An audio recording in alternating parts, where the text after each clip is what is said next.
दोस्तों नमस्कार, मैं राकेश श्रीवास्तव। हमारे YouTube चैनल में आपका स्वागत है। आरएसएस प्रमुख मोहन भागवत फिलहाल पश्चिम बंगाल की यात्रा पे है। वो पिछले 10 दिनों से पश्चिम बंगाल की यात्रा पे है। इससे पहले दिल्ली में हुए विधानसभा चुनाव के दौरान आरएसएस की मौजूदगी देखने को मिली थी और इस मौजूदगी का असर आपने चुनाव के बाद परिणाम के रूप में देखा। अब चूंकि 2026 में पश्चिम बंगाल में विधानसभा के चुनाव होने हैं, उससे पहले पश्चिम बंगाल में जमीन तैयार करने की कोशिश की जा रही है। इसी कोशिश का नतीजा है कि आरएसएस प्रमुख मोहन भागवत 10 दिनों की यात्रा पे पश्चिम बंगाल पहुंच गए हैं। वहीं दूसरी तरफ भारतीय जनता पार्टी के एक नेता शुभेंदु अधिकारी ने साफ कहा है कि दिल्ली जीता है और अब बंगाल की बारी है। यानी साफ रूप से भारतीय जनता पार्टी का निशाना अब चूंकि दिल्ली में 10 सालों से आम आदमी पार्टी की सरकार थी और यहां पर भारतीय जनता पार्टी तमाम कोशिशों के बाद भी अपने लिए रास्ता नहीं निकाल पा रही थी। लेकिन इस बार के विधानसभा चुनाव में दिल्ली की सत्ता से आम आदमी पार्टी को बेदखल करने के बाद भारतीय जनता पार्टी के हौसले बुलंद है और अब उसका निशाना पश्चिम बंगाल पे है और इसी वजह से पश्चिम बंगाल की तैयारी शुरू हो गई है। इसी तैयारी के तहत आरएसएस प्रमुख मोहन भागवत पश्चिम बंगाल पहुंचे हैं और अगले 10 दिनों के लिए वो यहां पर रहेंगे और तमाम तरह के कार्यक्रम में भाग लेंगे, पार्टी संगठन की चर्चा करेंगे और अपने आरएसएस के जो हर स्तर के जो पदाधिकारी हैं उनसे मुलाकात कर वहां की स्थिति का जायजा लेंगे। लेकिन इसी बीच ममता बनर्जी ने एक बड़ा ऐलान करके कांग्रेस को ही नहीं बल्कि दूसरे दलों को भी झटका दिया है। ममता बनर्जी ने अपने सांसदों के साथ बैठक में साफ रूप से कहा कि उन्हें किसी भी पार्टी की जरूरत नहीं है, वो अकेले अपने दम पर विधानसभा चुनाव लड़ेगी और टीएमसी यानी तृणमूल कांग्रेस पार्टी इस चुनाव को 2/3 बहुमत से जीतकर चौथी बार पश्चिम बंगाल की सत्ता में काबिज होगी। ये पश्चिम बंगाल में जो चुनाव होने वाले हैं उससे पहले का दिया हुआ ममता बनर्जी का अब तक का सबसे बड़ा बयान है। इससे पहले दिल्ली के जो विधानसभा चुनाव के नतीजे आए उसके बाद से यह तय माना जा रहा है कि पश्चिम बंगाल की तरफ भारतीय जनता पार्टी का कुनबा मुड़ सकता है। इसी के तहत पश्चिम बंगाल में इस बात के कयास लगाए जा रहे थे कि संभवतः टीएमसी और कांग्रेस मिलकर गठबंधन तय करके ये विधानसभा चुनाव लड़ेगी। लेकिन इन अटकलों को खारिज करते हुए ममता बनर्जी ने अपने विधायकों और सांसदों से साफ कर दिया है कि उन्हें किसी भी पार्टी की जरूरत नहीं है। टीएमसी अकेले अपने दम पे चुनाव लड़ेगी और 2/3 बहुमत के साथ वो सत्ता में वापस आएगी। ये आत्मविश्वास पश्चिम बंगाल में ममता बनर्जी का कोई नया नहीं है। सभी को मालूम है कि 2016 में और 2021 में किस तरह से ममता बनर्जी ने चुनाव जीतकर वहां भारतीय जनता पार्टी, कांग्रेस और दूसरे दलों के मंसूबों पे पानी फेरा है। आपको बता दें कि 2016 में तृणमूल कांग्रेस को करीब 111 सीटों पर जीत मिली थी, जबकि 2021 में जो विधानसभा चुनाव हुए थे उसमें 117 सीट माफ कीजिएगा 113 सीटों पर जीत मिली थी। करीब 194 सीटों वाली जो विधानसभा है पश्चिम बंगाल के उसमें 2/3 बहुमत हासिल करके ममता बनर्जी सत्ता में न वापसी की बल्कि भारतीय जनता पार्टी के लिए कोई रास्ता नहीं छोड़ा था। लेकिन आपको ये बताना बेहद जरूरी है कि 2016 में जो भारतीय जनता पार्टी यहां सिर्फ 5 सीटों पे सिमट गई थी उसने 2021 के विधानसभा चुनाव में 77 सीटें लाकर टीएमसी के लिए बड़ा सिरदर्द साबित हुआ था। ऐसे में इसीलिए भी ये माना जा रहा है कि जो 2026 का विधानसभा चुनाव होगा वो भारतीय जनता पार्टी और तृणमूल कांग्रेस के बीच कांटे की टक्कर का हो सकता है। वो भी तब जबकि हरियाणा, महाराष्ट्र और दिल्ली जीतने के बाद भारतीय जनता पार्टी के हौसले काफी बुलंद है। लेकिन इन सब के बीच में जो ममता बनर्जी का रुख है उसने जरूर लोगों को चौंका कर रख दिया है, क्योंकि ममता बनर्जी खुद कहती रही हैं कि हरियाणा में कांग्रेस ने अड़ियल रुख अपनाया, इसकी वजह से आम आदमी पार्टी के साथ उसने गठबंधन नहीं किया, इसलिए हरियाणा में वो हार गई।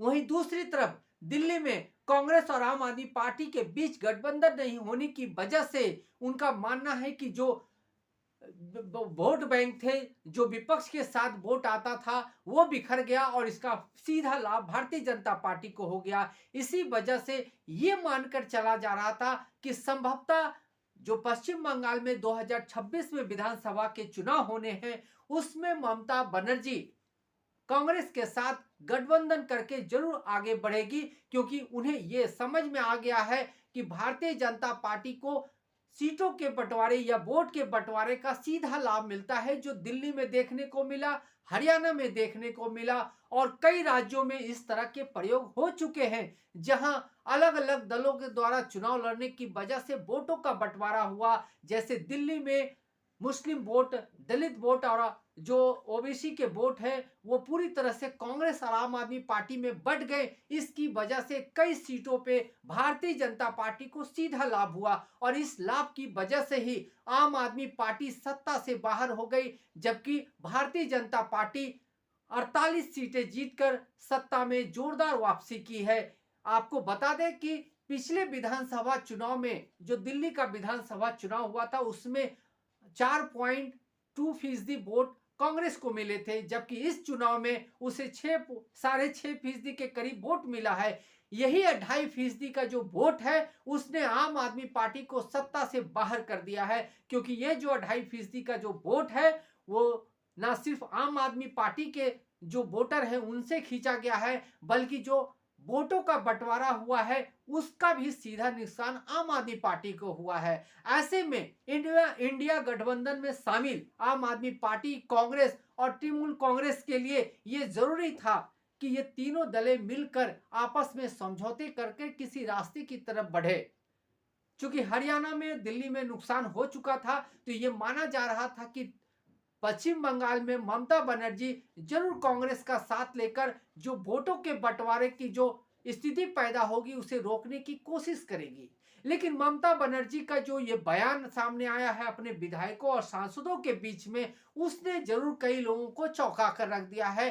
खास करके भारतीय जनता पार्टी उनके इस रुख से शायद अंदर ही खाने खुश हो रही होगी, क्योंकि उन्हें मालूम है कि भारतीय जनता पार्टी में अगर पश्चिम बंगाल के चुनाव को देखें तो भारतीय जनता पार्टी कांग्रेस, तृणमूल कांग्रेस के सामने सबसे बड़ी विपक्षी है और उनके सामने कांग्रेस का कोई खास वजूद तो है नहीं। इसलिए भारतीय जनता पार्टी और टीएमसी के बीच ही सीधा मुकाबला होगा। ऐसे में अगर कांग्रेस टीएमसी के वोट में सेंध लगाकर कुछ वोट हासिल कर लेती है तो सीधे सीधे इसका नुकसान टीएमसी को होगा और भारतीय जनता पार्टी को कई सीटों पे लाभ हो सकता है। शायद इसी वजह से बार बार हरियाणा में भी, बाद में दिल्ली में भी और अब पश्चिम बंगाल में भी यह आरोप लग सकता है कि कांग्रेस भारतीय जनता पार्टी को अप्रत्यक्ष रूप से सपोर्ट कर रही है। लेकिन पश्चिम बंगाल के मामले में कांग्रेस के ऊपर यह आरोप नहीं लगाया जा सकता है, क्योंकि टीएमसी का खुद अकेले चुनाव लड़ने का उनका खुद का निर्णय है, इसमें कांग्रेस की कोई भूमिका नहीं है। इसी बीच कांग्रेस के जो प्रदेश नेता है उन्होंने एक बड़ा बयान दिया है और उन्होंने कहा है कि टीएमसी को इस तरह से ये मानकर नहीं चलना चाहिए कि दिल्ली चुनाव में कांग्रेस अगर हार गई तो वो पूरी तरह से चूक गई है, उन्हें इसका नुकसान उठाना पड़ सकता है।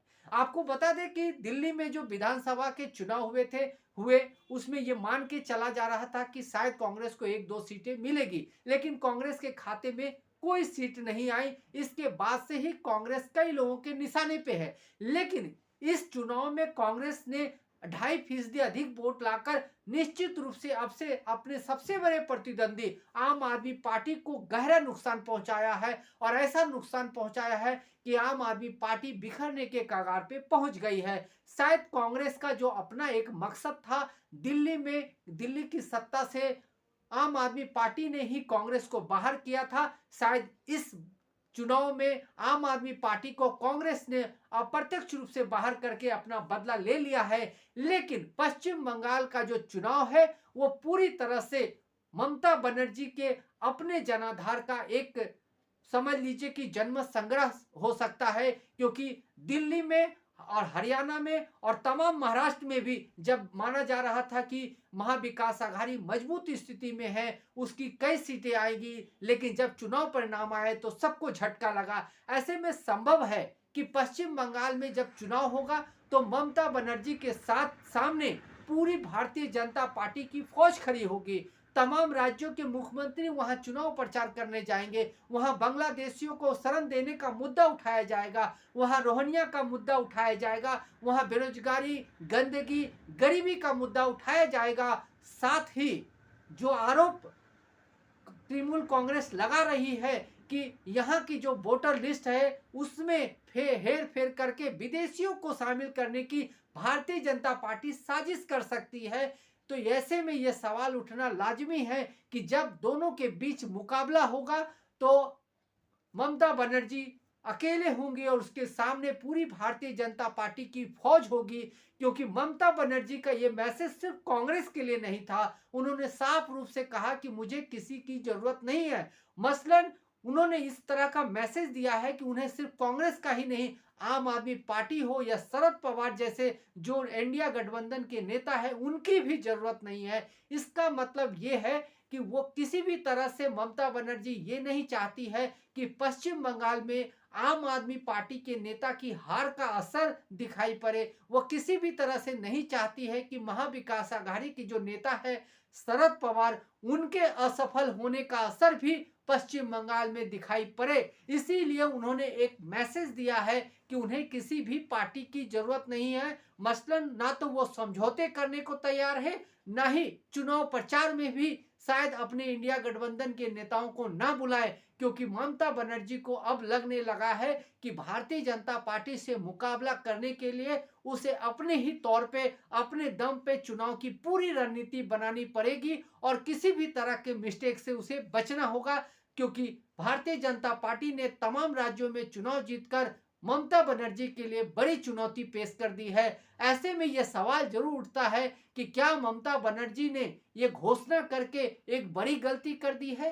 क्या ममता बनर्जी ने अति आत्मविश्वास में अपने ही साथियों को पीछे छोड़कर चुनाव में अकेले जाने का जो एक जोखिम उठाया है, क्या वो इस जोखिम से बचकर निकल पाएगी? क्या दिल्ली के नतीजे का असर पश्चिम बंगाल पर भी देखने को मिलेगा? इन तमाम सवालों के जवाब फिलहाल तो सामने नहीं आएंगे, लेकिन ऐसा लगता है कि ममता बनर्जी ने भी भारतीय जनता पार्टी का मुकाबला करने के लिए अब अकेले अपने तौर पर रणनीति बनाने में जुट गई है। आज के लिए बस इतना ही। अगर आप हमारे श्रोता हैं तो आप हमें जरूर लाइक और सब्सक्राइब करें। तब तक के लिए नमस्कार।